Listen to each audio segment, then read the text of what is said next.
अस्सलाम वालेकुम। Endocrine pathology from the Pathoma start करते हैं। सबसे पहले इसकी इंट्रोडक्शन है, तो इसमें हम क्या पढ़ेंगे, एंडोक्राइन सिस्टम के बारे में पढ़ेंगे। एंडोक्राइन सिस्टम क्या होता है कि इसमें हमारी पूरी बॉडी में जितने भी ग्लैंड्स होते हैं उनके बारे में हम स्टडी करते हैं। तो जो हमारी बॉडी में होमोस्टेसिस मेंटेन कर रहे होते हैं ग्लैंड्स, ठीक है, हार्मोन्स रिलीज़ कर रहे होते हैं और वो ब्लड के थ्रू हमारे डिस्टेंट ऑर्गन्स के पास जाते हैं और फीडबैक मैकेनिज्म्स के थ्रू ये हार्मोन्स जो हैं वो रिलीज़ होते हैं, कंट्रोल होते हैं।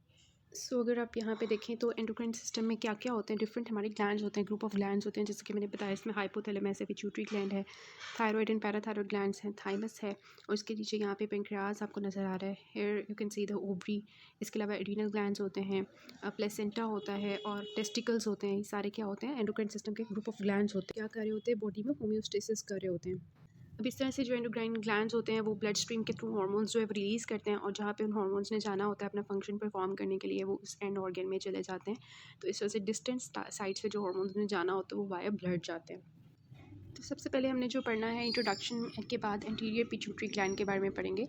पिट्यूटरी ग्लैंड आपको पता है इसकी लोकेशन यहाँ पे करके होती है और ये पिट्यूटरी ग्लैंड जो होता है इसके 2 पार्ट्स होते हैं, एंटीरियर पिट्यूटरी होता है और पोस्टीरियर पिट्यूटरी होता है।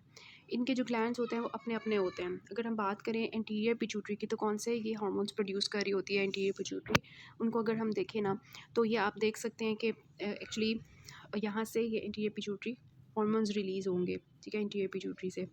तो ये एक्चुअली इन्होंने यहाँ पे एंटीरियर पिट्यूटरी येलो कलर का दिखाया हुआ है, ठीक है। तो इसमें से हार्मोन्स प्रोड्यूस हो रहे हैं, वो दिखा रहे हैं कि कौन कौन से होते हैं। टीएसएच हार्मोन होता है, एसीटीएच होता है, एफएसएच एलएच होता है, ग्रोथ हार्मोन होता है, प्रोलैक्टिन होता है और एंडोर्फिन्स होते हैं कुछ, ठीक है। अब जो टीएसएच होता है वो थायराइड के ऊपर एक्ट कर रहा होता है, एसीटीएच जो होता है वो एड्रीनल कॉर्टेक्स के ऊपर एक्ट कर रहा होता है, एफएसएच और एलएच जो होते हैं ये टेस्टिस एंड ओवरीज के ऊपर एक्ट कर रहे होते हैं। ग्रोथ हार्मोन जो होता है वो पूरी बॉडी के अंदर ग्रोथ वगैरह करवा रहा होता है। प्रोलैक्टिन जो होता है ये हमारी मेमोरी ग्लैंड्स के अंदर जो है उसको स्टिमुलेट कर रहा होता है और एंडोर्फिन्स जो होते हैं ये पेन रिसेप्टर्स होते हैं ब्रेन में, नॉट सो इम्पॉर्टेंट लेकिन ज़्यादातर यही इंपॉर्टेंट है, ठीक है। तो अब हमने ये देखना है कि अब सबसे पहले हमने बात करनी है पिट्यूटरी एडिनोमा के। इस तरह से हाइपोथैलेमस और पिट्यूटरी ग्लैंड के थ्रू क्या हो रहा होता है, डिफरेंट हार्मोन्स जो है रिलीज़ कर रहे होते हैं और हमारे जो डिफरेंट ऑर्गन्स वहाँ पे जा रहे होते हैं। सो फर्स्ट ऑफ ऑल जो हम डिस्कस करेंगे वो पिट्यूटरी एडिनोमा की बात करेंगे कि पिट्यूटरी ग्लैंड के अंदर ट्यूमर बन जाएगा। अब वो ट्यूमर क्या करेगा, खुद सोचेंगे, जो भी ट्यूमर होता है ना वो क्या कर सकता है, वो नॉन फंक्शनल प्रॉब्लम्स कर सकता है और फंक्शनल प्रॉब्लम्स कर सकता है। नॉन फंक्शनल मतलब कि क्या होगा, नॉन फंक्शनल की बात करें तो आपको पता है यहाँ पे करके हमारा पिट्यूटरी ग्लैंड पड़ा होता है ना, ऑप्टिक क्याज़्मा जहाँ पे होता है तो वहीं पे इसी लोकेशन पे होता है। तो अगर यहाँ पे पिट्यूटरी एडिनोमा हो जाता है, ग्लैंड का साइज इंलार्ज कर जाएगा, तो यहाँ पे ऑप्टिक क्याज़्मा के ऊपर एक फोर्स पड़ेगी जिसकी वजह से क्या होगा, वहाँ पे डैमेज हो जाएगा, जिसकी वजह से बायोटेम्पोरल हेमिएनोपिया होता है। This is very important MCQ for your, मतलब आई में भी ये बहुत इंपॉर्टेंट है, हर जगह आपको ये इंपॉर्टेंट एमसीक्यू मिलेगा कि क्या होता है पिट्यूटरी एडिनोमा। जब भी बनेगा पिट्यूटरी ट्यूमर तो उसकी वजह से फोर्स पड़ेगी यहाँ पे ऑप्टिक क्याज़्मा के लेवल पे, जिसकी वजह से क्या होगा, बायोटेम्पोरल हेमिएनोपिया हो जाएगा, loss of vision of the outer half, ठीक है। मतलब ये कि फॉर एग्जांपल हम यहाँ पे देख रहे थे ना दोनों आंखों से, तो ये जो हमारी टेम्पोरल हाफ वाली विजन होगी ना ये ख़त्म हो जाएगी, जो हमारी कान वाली साइड की विजन होगी वो ख़त्म हो जाएगी। कब, जब भी ऑप्टिक क्याज़्मा के ऊपर डैमेज आएगा, ठीक हो गया।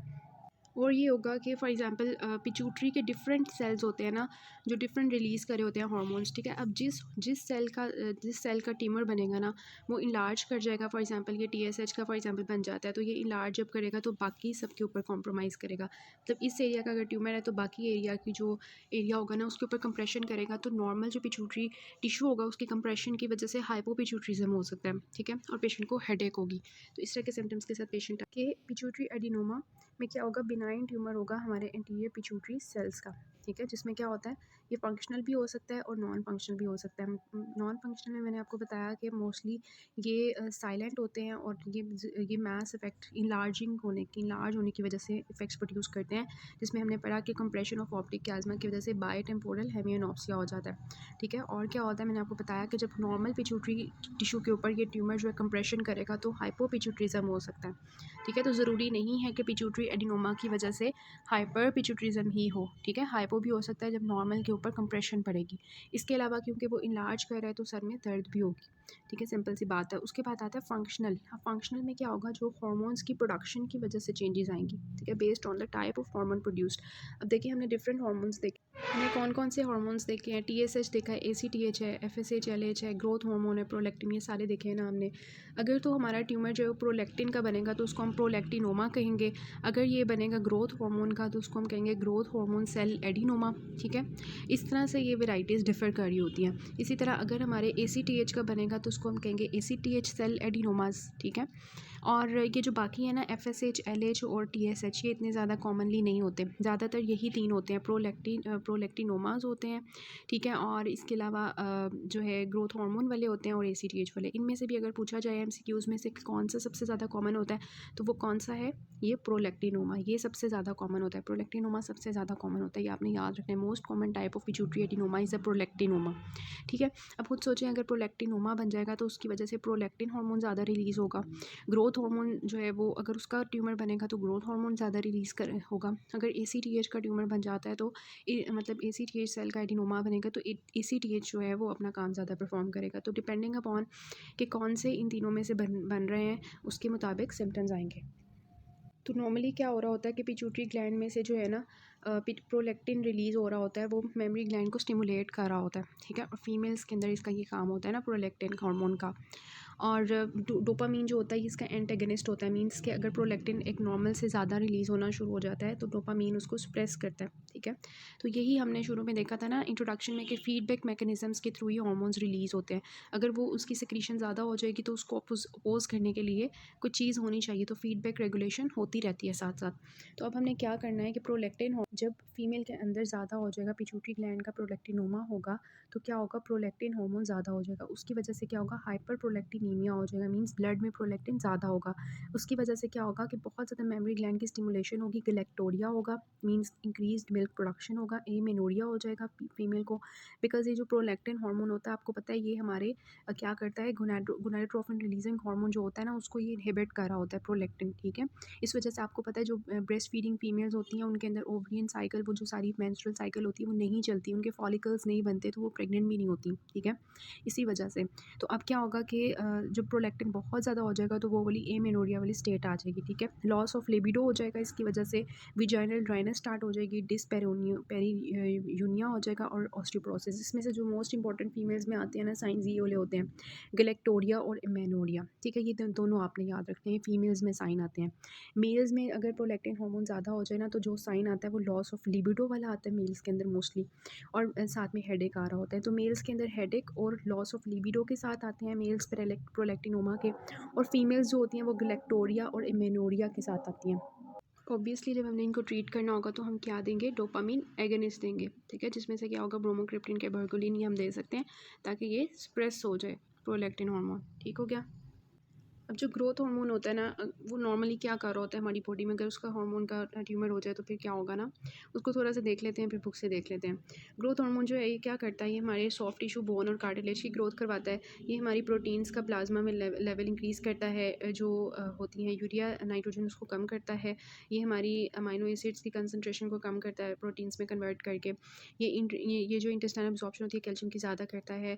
सोडियम और पोटेशियम की जो एक्सक्रीशन होती है उसको कम करता है, ठीक है। स्टिमुलेट करता है हमारे इसको छोड़ दें, और मतलब कि फैटी एसिड्स की जो है ना अपटेक को ज़्यादा करेगा, फैट्स बनाएगा, ठीक है। Mobilization metabolism of fats for the adipose in the liver. इसमें जो मेजर इंपॉर्टेंट चीज़ है जो मैंने आपको बतानी है वो ये है कि ये क्या करता है कि ग्लाइकोजिनोलाइसिस करता है, मीन्स ग्लाइकोजन को तोड़ के ग्लूकोज में कन्वर्ट करता है, और इंसुलिन के इफेक्ट को जो है ना ये क्या करता है, एंटागनाइज करता है ऑन द ग्लूकोज अपटेक, कि मीन्स कि इंसुलिन को जो है ना उसके इफेक्ट को ये एंटागनाइज करता है, ठीक हो क्या। तो ये मोस्ट इंपॉर्टेंट आपने चीज़ें। अब क्या होगा अगर ग्रोथ हार्मोन बहुत ज़्यादा हो जाएगा तो क्या होगा, सॉफ्ट टिश्यू ये सारे ग्रो ज़्यादा होना शुरू हो जाएंगे ना, और क्या होगा, ये हमारे ग्लाइकोजिनोलाइसिस करेगा, ग्लूकोज में कन्वर्ट ज़्यादा करवाना शुरू कर देगा, ये हमारी इंसुलिन को इनहिबिट करके रख देगा, जिसकी वजह से पेशेंट को डायबिटीज़ हो सकती है ना। तो ग्रोथ हार्मोन में फिर अगर ज़्यादा हो जाएगा तो एक्रोमेगैली के साथ पेशेंट्स आएंगे, मोस्टली जो हो जाते हैं एडल्ट होते हैं वो एक्रोमेगैली के साथ आते हैं, क्योंकि उनकी बोन की जो ग्रोथ हो गई होती है, उनका जो एपिफिसिस होता है फ्यूज़ हो गया होता है। तो अब उनकी जो मतलब एज सच उनकी उस तरह की ग्रोथ नहीं होगी, लेकिन ये है कि उनके हाथ जो है ना वो इनलार्ज, मतलब हैंड्स फीट इस तरह के इनलार्ज हो जाएंगे उनकी बोन्स, ठीक है। और इसके अलावा इस तरह से एक्रोमेगैली और जेजेंटिज्म के लोग होंगे ग्रोथ हार्मोन के।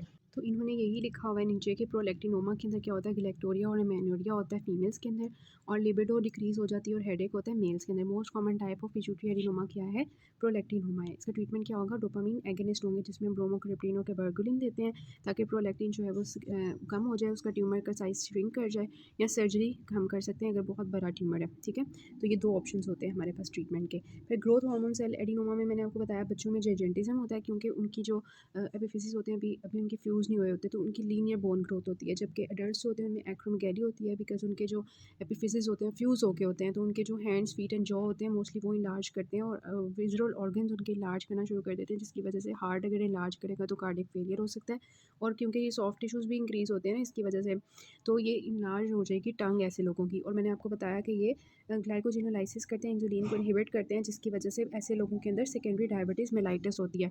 क्यों? क्योंकि मैंने आपको बताया ग्लूकोनियोजेनेसिस करते हैं, ग्लाइकोजिनोलाइसिस करते हैं। ठीक है, उसके अलावा क्या है कि इसमें हम कैसे इसको डायग्नोज कर सकते हैं, एलिवेटेड ग्रोथ हार्मोन होगी पेशेंट के अंदर और इंसुलिन ग्रोथ फैक्टर जो होगा ये भी इंक्रीज़ हुआ होगा। ठीक है, अलॉन्ग विद ये इंपॉर्टेंट चीज़ है कि हम बाहर से ग्लूकोज देंगे ऐसे लोगों को, तो जो है ग्रोथ हार्मोन सप्रेस नहीं होगा। ठीक है, ग्रोथ हार्मोन सप्रेस नहीं होगा। नॉर्मली तो ये होता है ना कि ग्रोथ हार्मोन जो होता है वो नियोजेनेसिस कर रहा होता है, ग्लाइकोजिनोलाइसिस करता है जब भी हमें ज़रूरत होती है ग्लूकोज की, और जब ग्लूकोज एक नॉर्मल लिमिट में आ जाता है तो ये क्या करता है कि वो सप्रेस हो जाता है, मतलब ग्रोथ हार्मोन रिलीज़ होना बंद हो जाता है। तो अब हम क्या करते हैं कि ऐसे लोगों को चेक करने के लिए कि वेदर उनके अंदर ग्रोथ हार्मोन की इंक्रीज प्रोडक्शन है, हम बाहर से क्या देते हैं उनके अंदर, ग्लूकोज देते हैं उनको। ठीक है, जब हमको ग्लूकोज देते हैं तो नॉर्मल तो वो सप्रेस हो जाना चाहिए ग्रोथ हार्मोन, लेकिन वो सप्रेस नहीं होता। इसी में पता चल जाता है कि ग्रोथ हार्मोन का ट्यूमर चल रहा है। ठीक है, तो इसका ट्रीटमेंट क्या होता है, हम ऑक्ट्रियोटाइड देते हैं जो कि एक्चुअली क्या करता है, सोमेटोस्टेटिन की तरह का होता है। सोमेटोस्टेटिन एक्चुअली क्या करता है कि ये हमारे ग्रोथ हार्मोन को सप्रेस करता है। तो हम जब ऑक्ट्रियोटाइड देते हैं तो ये ग्रोथ हार्मोन के रिलीज़ को सप्रेस करता है, जैसे हम उसमें डोपामीन दे रहे थे और वो प्रोलैक्टिन को सप्रेस कर रहे थे, यहाँ पे हम ऑक्ट्रियोटाइड देते हैं जो सोमेटोस्टेटिन की तरह का होता है और वो हमारी ग्रोथ हार्मोन को सप्रेस करता है। ठीक है, अब देखें इसके अलावा हम एंटागनिस्ट भी दे सकते हैं रिसेप्टर्स वाले, और सर्जरी भी कर सकते हैं। फिर आता है वही उन्होंने बताया था कि ACTH का अगर एडिनोमा बनेगा तो उसकी वजह से ACTH ज़्यादा रिलीज़ होगा एड्रीनल ग्लैंड के ऊपर, जब ये एक्ट करेगा तो कुशिंग सिंड्रोम होगा। ठीक है, वो हम अभी पढ़ेंगे कि कुशिंग सिंड्रोम क्या होता है, और ये जो बाकी इसके ट्यूमर्स होते हैं वो रेयर होते हैं, मैंने आपको बता दिया। अब हम पढ़ते हैं हाइपोपिट्यूरिज्म। इसमें क्या होता है कि प्रोडक्शन ऑफ हार्मोन्स कम हो जाएगी, हाइपो मीन्स कम हो जाएगी पिट्यूटरी ग्लैंड की, और ये तब सिम्टम्स आएंगे जब बहुत इतना 75% पिट्यूटरी पैरेन्काइमा ख़त्म हो जाएगा, फिर जाके हाइपोपिट्यूटरिज्म के साइंस आएंगे। कॉजेज इसमें क्या होंगे, वही हमारे एडल्ट्स के अंदर पिट्यूटरी एडिनोमास इसके कॉजेज होते हैं कि ये जो नॉर्मल हमारा पिट्यूटरी ग्लैंड होता है उसको सप्रेस कर देते हैं, उसके ऊपर जो है मैंने आपको बताया था मास इफेक्ट की वजह से नॉन फंक्शनल फॉर्म में। ठीक है, और क्रेंजियोफ्रेंजियोमा, बच्चों में क्रेनियोफ्रेंजियोमा अगर हो तो उसकी वजह से हाइपोपिट्यूटरिज्म होती है, वही किसकी वजह से मैंने आपको बताया, मास इफेक्ट की वजह से। ठीक है, तो अडल्ट्स में पिट्यूटरी एडिनोमास होते हैं और चिल्ड्रन में क्या होते हैं, क्रेनियोफ्रेंजियोमास होते हैं, मास इफेक्ट की वजह से या पिट्यूटरी एपोप्लेक्सी की वजह से। एपोप्लेक्सी क्या होती है कि इस एडिनोमा की वहाँ पे ब्लीडिंग एक हो जाती है, जिसकी वजह से जो नॉर्मल एक्चुअली पिट्यूटरी होता है ना उसके ऊपर कंप्रेशन पड़ती है, और मतलब कि वो अब जो है ना काम करना बंद कर देता है। ठीक है, अब आता है शीहन सिंड्रोम की, जो है ना क्या होता है, प्रेगनेंसी रिलेटेड इन्फॉर्क्शन होता क्या है देखें कि प्रेगनेंसी के दौरान क्या होता है कि एकदम से प्रेगनेंसी वो हुई, मतलब कि डिलीवरी हुई, डिलीवरी के वक्त जो है ना ब्लड लॉस होता है। अब ब्लड जब लॉस होता है बॉडी से हेमरेज की वजह से, तो उसकी वजह से क्या होता है कि जो पिट्यूटरी होता है ना उसको ब्लड सप्लाई जाना कम हो जाता है। जब पिट्यूटरी को ब्लड सप्लाई होना जाना कम हो जाता है तो वो अपना काम जो है वो बंद कर देगा ना पिट्यूटरी, तो ये काम होता है। अच्छा, तो अब क्या होता है कि ग्लैंड जो है वो डबल इन साइज़ होता है ड्यूरिंग प्रेगनेंसी, लेकिन मतलब अब क्या होगा, अब ऐसे ग्लैंड को क्या चाहिए होगा, ज़्यादा ब्लड चाहिए होगा ना काम करने के लिए, लेकिन क्या होता है कि ड्यूरिंग पार्ट्यूरेशन क्या होता है, इन्फॉक्शन ब्लड लॉस होता है ना, तो उसकी वजह से क्या होगा, अब उसकी जो डिमांड होगी पिट्यूटरी की वो पूरी नहीं हो पाएगी ब्लड सप्लाई की, तो इसकी वजह से क्या होगा कि वो अपना काम बंद कर देगा। फिर क्या होगा, पेशेंट को पिट्यूटरी काम करना बंद कर देगा तो प्रोलैक्टिन रिलीज़ नहीं होगा, जिसकी वजह से पुअर लैक्टेशन होगी, प्यूबिक हेयर लॉस होना शुरू हो जाएंगे और पेशेंट फटीग की तरफ जाना शुरू। फिर होता है एम्प्टी सेला सिंड्रोम, इसकी वजह से भी जो है हाइपोपिट्यूटरिज्म हो सकता है। इसमें क्या होता है कि जो हमारा जो है सेला उसमें कंजेनिटल डिफेक्ट होता है। होता क्या है इसमें कि पिट्यूटरी ग्लैंड होता ही नहीं है, एम्प्टी सेला, मतलब कि वो जो सेला होता है ना, सेला एक्चुअली वो रीजन होता है जो मैंने आपको बताया था ऑप्टिक क्याज़्मा वाला, वो उसको हम कहते हैं सेला। ठीक है, तो वो एम्प्टी होता है, मीन्स वहाँ पे पिट्यूटरी ग्लैंड बाय बर्थ होता ही नहीं है। ठीक है, और इसमें होता क्या है, वो क्यों नहीं होगा? क्योंकि जो एरेक्नॉइड होता है ना और सीएसएफ होता है वो एक्चुअली सेला के अंदर हर्निएट करता है, उसको कंप्रेस करता है और पिट्यूटरी ग्लैंड आहिस्ता आहिस्ता ख़त्म हो जाता है। अब पिट्यूटरी ग्लैंड जब वहाँ पे ख़त्म होगा तो उसकी वजह से एम्प्टी सेलर सिंड्रोम होगा। So what are the causes of hypopituitarism? First of all is the pituitary adenoma in the adults. In the empty sella turcica is absent, no more pituitary gland is there to produce the hormones. और उसके बाद क्या है? शीहन syndrome. शीहन syndrome में हमने क्या पढ़ा? Female के अंदर क्या होगा? डिलीवरी के बाद बहुत ब्लड लॉस हो जाएगा और लैक्टेशन और एमेनोरिया हो जाएगी। लैक्टेशन नहीं होगी, एमेनोरिया हो जाएगा, वीकनेस, लेथार्जी और एनीमिया हो जाएगा। इसके अलावा क्रेनियोफ्रेंजियोमा। नेक्स्ट क्या है आपके पास कि पोस्टीरियर पिट्यूटरी ग्लैंड में अगर कोई प्रॉब्लम हो तो ये आपको पता है क्या रिलीज़ कर रहा होता है? ऑक्सीटोसिन और एडीएच रिलीज़ कर रहा होता है पोस्टीरियर पिट्यूटरी। ऑक्सीटोसिन जो होता है मेमोरी ग्लैंड्स के और यूट्राइन मसल्स की कंट्रोल करता है। ऑक्सीटोसिन ड्यूरिंग डिलीवरी जो है यूट्राइन कंट्रैक्शंस करवाता है ताकि डिलीवरी में एड हो, और इसके अलावा मेमोरी ग्लैंड्स के अंदर से जो है वो उसको मिल्क प्रोडक्शन को जो है वो करता है, ठीक है। और इसके अलावा एडीएच जो होता है ये हमारी किडनी ट्यूब्यूल्स के ऊपर एक्ट कर रहा होता है। तो ये दोनों हार्मोन्स जो होते हैं ना ये कहाँ बनते हैं? हाइपोथैलेमस में बनते हैं। अभी आपने याद रखना है वो जो बाकी एंटीरियर पिट्यूटरी के हार्मोन्स थे वो इंटीरियर पिट्यूटरी में ही बन रहे थे। ये जो पोस्टीरियर पिट्यूटरी के हाइपोथैलेमस में बनते हैं फिर पोस्टीरियर पिट्यूटरी में आते हैं न्यूरॉन्स के थ्रू और फिर रिलीज़ होते हैं। आपने याद रखना है ये हाइपोथैलेमस में पिट्यूटरी में आके स्टोर होते हैं और फिर जब ज़रूरत पड़ती है रिलीज़ हो जाते हैं। एडीए जो होते हैं ना ये हमारी किडनीज़ के जो कलेक्टिंग ट्यूब्यूल्स और डिस्टल ट्यूब्यूल्स होते हैं वहाँ पे जो है ये क्या करता है? रिलीज़ होता है, वहाँ पे जाके एक्ट करता है और वाटर रिटेंशन करवाता है। मतलब हमारी बॉडी के अंदर क्या करता है? वाटर ऐड करता है। एंटी डायरेटिक से समझ आ रही है कि इसने डायरेसिस नहीं होने देनी, वाटर नहीं बाहर निकालने देना बॉडी से, ठीक है। और ऑक्सीटोसिन क्या करता है? यूट्राइन कंट्रैक्शंस ड्यूरिंग लेबर करता है और मिल्क प्रोडक्शन मिल्क जो होता है उसको रिलीज़ करवाता है, लेट डाउन करवाता है लैक्टेटिंग मदर्स में। अब सबसे पहले हम सेंट्रल डायबिटीज़ इंसिपिटस करेंगे जिसमें क्या होगा कि एडीएच की डेफिशिएंसी हो जाएगी। अब मैंने आपको बताया एडीएच क्या कर रहा था? वाटर रिटेंशन करवा रहा था। इसमें अब क्या होगा? इसकी डेफिशिएंसी में वाटर हमारी बॉडी से निकलता जाएगा, ठीक है। तो होगा क्या कि कोई भी ऐसी पैथोलॉजी फॉर एग्जांपल हाइपोथैलेमस में या पोस्टीरियर पिट्यूटरी में हो, for example tumour, trauma, infections, कुछ भी ऐसा हो जिसकी वजह से क्या हो कि वो अपना काम ना कर पाएँ, वो एडीएच को रिलीज़ ना कर पाएँ, ठीक है। तो क्या होगा कि एडीएच नहीं होगा जिसकी वजह से क्या होगा कि हमारी बॉडी से पानी निकलता जाएगा। तो उसकी वजह से क्या होगा? पॉलीयूरिया होगा, पॉलीडिप्सिया होगा, बहुत ज़्यादा प्यास लगेगी और डिहाइड्रेशन हो जाएगी, लाइफ थ्रेटनिंग डिहाइड्रेशन हो जाएगी, ठीक है।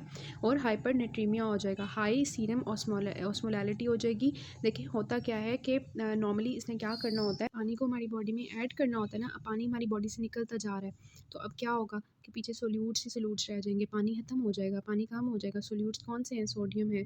तो हाइपरनेट्रीमिया, सोडियम ज़्यादा हो जाएगा जो है हमारे उसमें सीरम के अंदर, और उसकी वजह से ऑस्मोलैलिटी ज़्यादा हो जाएगी सोल्यूट्स ज़्यादा होने की वजह से। लेकिन यूरिन में क्योंकि पानी बहुत ज़्यादा है उसकी वजह से यूरिन के जो सोल्यूट्स होंगे वो कम हो जाएंगे, ठीक है। सीरम में सोल्यूट्स ज़्यादा हैं क्योंकि पानी नहीं है सीरम में, यूरिन में जो है सोल्यूट्स कम है इस वजह से वहाँ पे क्योंकि बहुत ज़्यादा पानी है, ठीक है। और फिर वाटर डिप्रिवेशन टेस्ट जब हम करते हैं तो उसकी वजह से क्या होता है? Fails to increase the urine osmolarity. देखिए नॉर्मली क्या होता है जब हम पानी नहीं ना पीते, मतलब अपनी बॉडी को पानी नहीं देते तो हमारी बॉडी कहती है पानी दो मुझे, तो हम नहीं दे रहे होते फिर भी। तो क्या होता है कि हमारी बॉडी जो होती है वो किडनी में से क्या करती है? पानी को जो है वो एब्जॉर्ब करना शुरू कर देती है बॉडी के अंदर, ठीक है। यही होता है ना एडीएच रिलीज़ करके। और क्या होता है हमारे यूरिन में जो है पानी, मतलब हमारा यूरिन कम आना शुरू हो जाता है फिर के उसको कंपनसेट करने के लिए। लेकिन अब हम क्या करेंगे कि उनको वाटर डिप्रिवेशन टेस्ट करेंगे, मतलब पेशेंट को जानबूझ के पानी नहीं देंगे, ठीक है। तो उसकी वजह से क्या होगा कि फिर भी पेशेंट का जो है ना यूरिन आता जाएगा आता जाएगा। तो मतलब उसने नॉर्मली क्या करना था? यूरिन को रोकना था कि यूरिन ना आए, बॉडी उसको कंपनसेट करे, पानी अपनी बॉडी में छोड़े, ठीक है। लेकिन अब क्योंकि एडीएच है ही नहीं है तो इससे हमें पक्का श्योर हो जाता है कि एडीएच की डेफिशिएंसी हुई हुई है। नॉर्मली एडीएच रिलीज़ होना था और पानी जो है वो यूरिन में नहीं था जाना, ठीक है। लेकिन अब क्या है क्योंकि एडीएच है ही नहीं है तो ये वाला मैकेनिज्म नहीं होगा। तो water deprivation test fails to increase the urine osmolarity, या हम कह सकते हैं कि फेल्स टू यूरिनेट, मतलब कि यूरिन फिर भी आता जाएगा डाइल्यूट फॉर्म में, ठीक है। So it is done for the central diabetes insipidus जिसमें पोस्टीरियर पिट्यूटरी या हाइपोथैलेमस की पैथोलॉजी होगी। ट्रीटमेंट इसका क्या होगा? हम डेस्मोप्रेसिन देंगे, एडीएच एनालॉग होगा। एडीएच एनालॉग मीन्स दैट कि ये एडीएच वाला काम करेगा।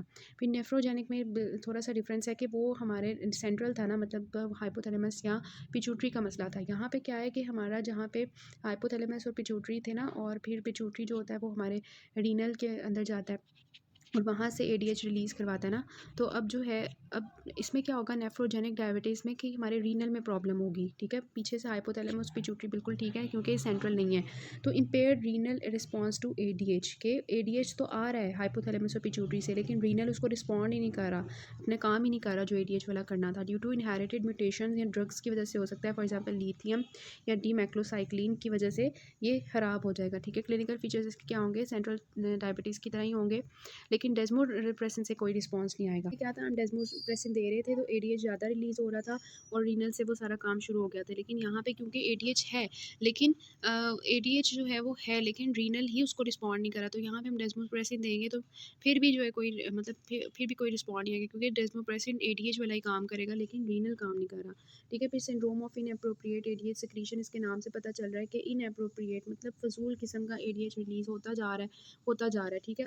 अब एडीएच बहुत ज़्यादा रिलीज़ हो रहा है, मैंने आपको बताया था एडीएच क्या करता है, पानी की रिटेंशन करता है बॉडी में। तो अब ये क्या करेगा, हमारी बॉडी में पानी की रिटेंशन स्टार्ट कर देगा, एक्सेसिव एडीएच सिक्रीशन होगी। तो ये किस वजह से हो सकती है, इसकी कॉज उन्होंने बताई है, एक्टोपिक प्रोडक्शन हो सकती है, मतलब कि नॉर्मल जो इसने हाइपोथैलेमस और पिट्यूटरी से रिलीज़ होना था, अब नॉर्मली वहाँ से नहीं रिलीज़ होगी। है हमारे कैंसर्स, फॉर एग्जांपल लंग में कैंसर बन गया है या सीएनएस ट्रॉमा हो गया, पल्मोनरी इन्फेक्शन, ड्रग्स, इनकी वजह से ये नॉर्मल से यहाँ से ज़्यादा रिलीज़ होगा, इनकी वजह से ज़्यादा रिलीज़ होना शुरू हो जाएगा, ठीक है। साइक्लोफॉस्फेमाइड वगैरह की वजह से जब ये बहुत ज़्यादा रिलीज़ होना शुरू होगा, क्लिनिकल फीचर्स क्या होंगे, बहुत ज़्यादा पानी हमारी बॉडी में आ जाएगा, उसकी वजह से क्या होगा कि सॉल्यूट्स कम हो जाएंगे, पानी पानी है, बस पानी ही पानी है, ठीक है। सॉल्यूट्स उसके मुकाबले में कुछ भी नहीं है, तो हाइपोनेट्रीमिया हो जाएगा, सीरम की ऑस्मोलैलिटी कम हो जाएगी और यूरिन की ऑस्मोलैलिटी इसमें ज़्यादा हो जाएगी, ठीक हो गया। तो अब क्या होगा, क्योंकि पानी जो है वो निकल ही नहीं रहा बॉडी से, ठीक है। मेंटल स्टेटस चेंजेस होंगे, सीजर्स होंगे, क्यों, क्योंकि बॉडी में हाइपोनेट्रीमिया हो गया। और सोडियम जो होता है वैसे ही हमारे पंप वगैरह के लिए जो है वो हेल्पफुल होता है और सारा, लेकिन अब हाइपोनेट्रीमिया हो गया जिसकी वजह से क्या होगा, न्यूरोनल स्वेलिंग हो जाएगी, हमारे नर्व्स जो है वो स्वेल कर जाएंगे और सेरिब्रल एडीमा होगा, मतलब पंप वगैरह खराब हो जाएंगे ना सोडियम ना होने की वजह से। ट्रीटमेंट क्या है कि फ्री वाटर रिस्ट्रिक्शन और डीमैक्लोसाइक्लिन, क्योंकि हमारी बॉडी में already retention of free water है, बहुत ज़्यादा पानी हो गया, तो अब हम क्या करेंगे, फ्री वाटर रिस्ट्रिक्शन करेंगे, या पानी जो है ना उसको नहीं देंगे, ठीक है। और खाली पानी और डिमेक्लोसाइक्लिन से हम इसको ट्रीट करेंगे। नेक्स्ट टाइम थायराइड ग्लैंड करता है।